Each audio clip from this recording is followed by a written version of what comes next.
Hi viewers, welcome to our channel. ప్రస్తుతం మనతో పాటు టీడీపీ స్పోక్స్ పర్సన్ సూర్యదేవ లత గారు ఉన్నారు. వారితో ఒకసారి మాట్లాడదాం. మేడం నమస్కారం మేడం. నమస్తే. మేడం, రోజా గారు ఆడుదాం ఆంధ్ర పేరుతో ఆ మధ్య క్రీడా శాఖ మంత్రిగా ఉన్నప్పుడు ఒక ఈవెంట్ నిర్వహించారు. అయితే ఇప్పుడు ఆ ఆడుదాం ఆంధ్రాలో 100 కోట్ల దోపిడీ జరిగిందని చెప్పేసి సిఐడి వాళ్ళకి ఫిర్యాదు చేయడం చూస్తున్నాం మేడం. మరి ఇప్పుడు రోజా గారు అరెస్ట్ అయ్యే అవకాశం ఏమన్నా కనిపిస్తుందా? ఏం చెప్తారు మేడం దీని గురించి మీరు?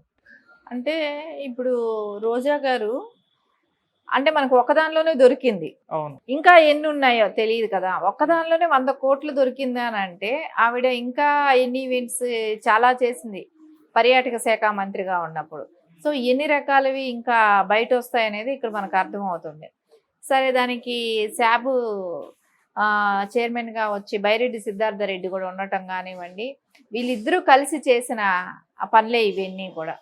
ఎందుకంటే కిట్లు దానిలోనే అక్కడ దొరికిపోయారు.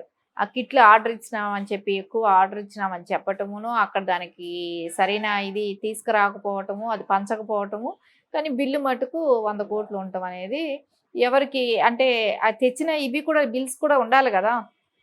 సో, వీళ్ళైతే ఆ పేరు చెప్పి తీసుకున్నారే గానీ దాని తాలూకా బిల్స్ కానివ్వండి ఇలాంటివన్నీ కూడా లేవు కాబట్టి ఖచ్చితంగా దీనిలో బాగా పెద్ద మొత్తంలోనే దొరకటం జరిగింది. ఆవిడ నోటి దురుసు అంటే ఆవిడకి ఓవర్ కాన్ఫిడెంట్. ఏం చేసినా నన్ను ఎవరు ఏమీ చేయలేరు అన్నట్టు విర్రవీగింది. కానీ నేను అందరికీ అనుకున్నారు నియోజకవర్గ ప్రజలకేంటి అక్కడ దోచుకుంది వరకే తెలుస్తుంది. కానీ ఇప్పుడు ఈవిడికి పర్యాటక శాఖ ఇచ్చినప్పుడు సో ఎన్ని చోట్ల దోచుకుంది. సో ఏపీఐఎస్సీ చేసింది. రేపొద్దున దానిలో ఎన్ని అవకతవకలు ఉంటాయనేది అవి కూడా బయటొస్తాయి. దానికి చైర్మన్‌గా చేసింది కదా! వాటిల్లో 2 సంవత్సరాలు అయింది. అక్కడి నుంచి బయట అక్కడ ఎన్ని ల్యాండ్స్‌కి ఎట్లా చేసిందనేది అవి బయటొస్తాయి. ఇప్పుడు ఈవిడ చేసిన స్కాములన్నీ ఒక్కోటి ఇప్పుడు బయటొస్తున్నాయి. సో వీళ్ళిద్దరికీ ఇప్పుడు ఎంతైతే దోచుకున్నారో ఇవంతా కూడా కక్కిచ్చే అవకాశం అయితే ఉంది.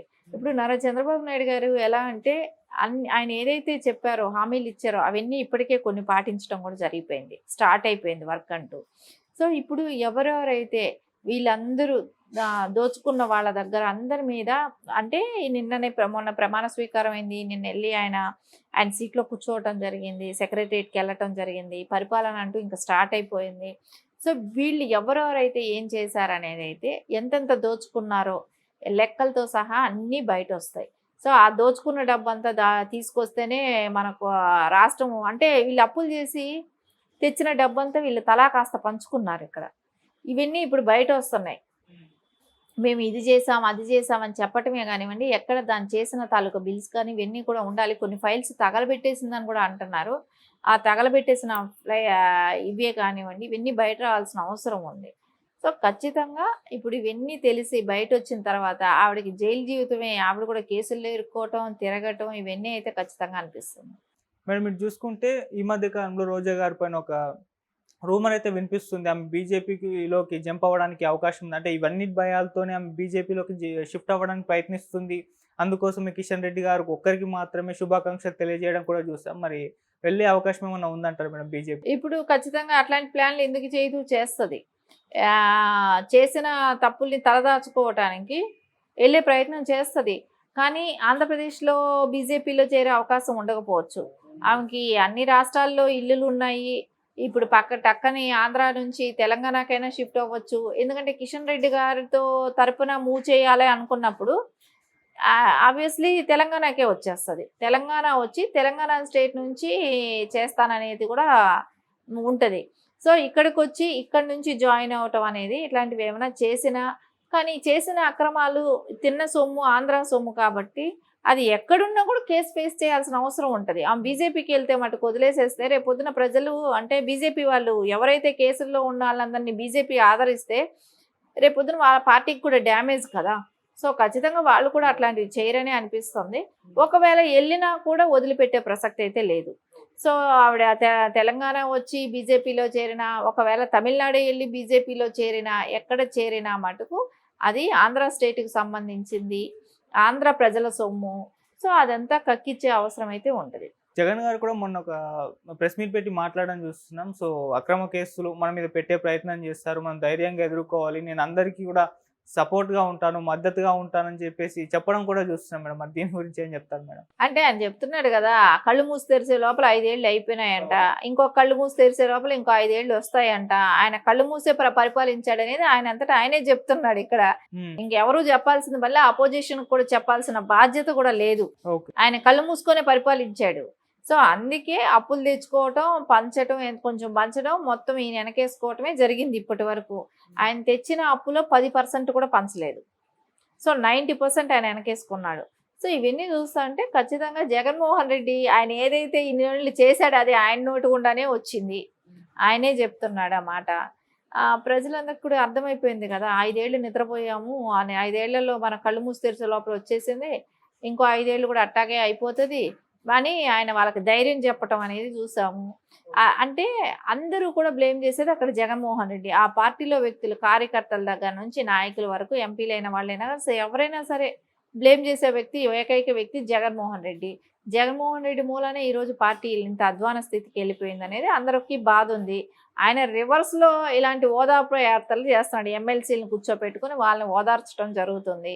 ఏం ఓదార్చినా కూడా వాళ్ళకందరికీ తెలుసు వాళ్ళు ఎంతవరకు అక్కడ ఉంటారా, రేపొద్దున వాళ్ళ పార్టీలు జంప్ అయిపోతారు కదా, ఇంకా అక్కడ ఉన్నారంటే వాళ్ళకి మనుగడ కష్టం. ఎందుకంటే ఈ పార్టీ ఎదిగే పరిస్థితి కనపడలేదు. ఆయన కేసుల్లో ఇరుక్కుపోతాడు, ఖచ్చితంగా జైలుకి వెళ్తాడు.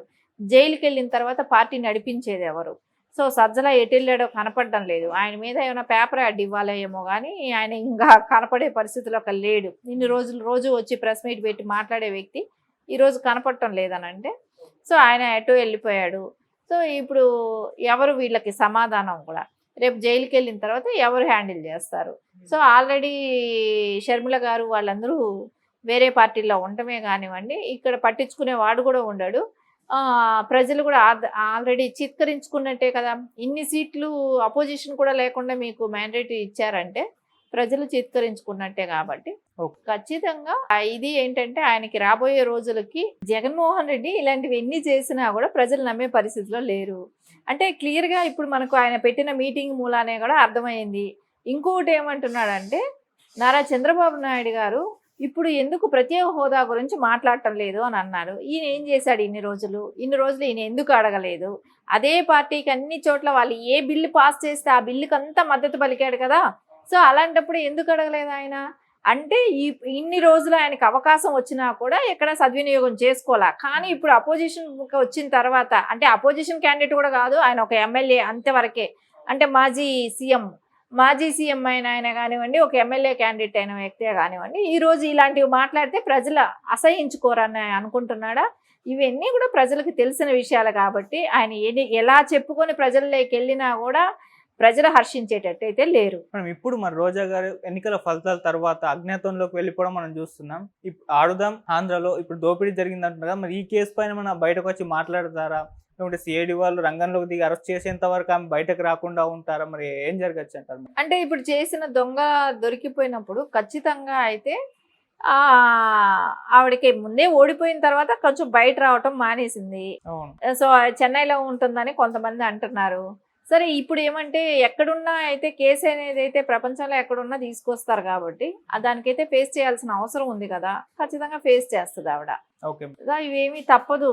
ఆవిడ ఇప్పుడు తెలంగాణకు వచ్చి వేరే పార్టీకి వెళ్ళిపోతే మేము తప్పించుకోవచ్చు అనుకునేది అయితే హాస్యాస్పదం. ఎక్కడ వదిలిపెట్టే ప్రసక్తి లేదు. ఎక్కడ అన్యాయం జరిగిందో, ఎక్కడ ప్రజాధనాన్ని దోచుకున్నారో అక్కడ నుంచే కక్కించే అవకాశం అయితే ఉంది.